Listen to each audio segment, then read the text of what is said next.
Thế là đi về là mình có thể là một người rất là vững chãi để bố mẹ trông cậy vào được. Vì chiến đấu như thế, con người mình nó toàn diện hơn.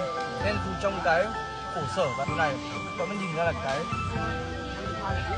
cái giá trị của nó và cái mục đích của nó cuối cùng. Nên là gian khổ mấy thì lắm buồn. Nói thật, cái này đen nữa, về tầm 5 tháng, 4 tháng như mới, khổ đúng không? Đúng ngủ đúng không? Ngủ giấc ăn nữa hết khổ hết mệt khỏe ngay.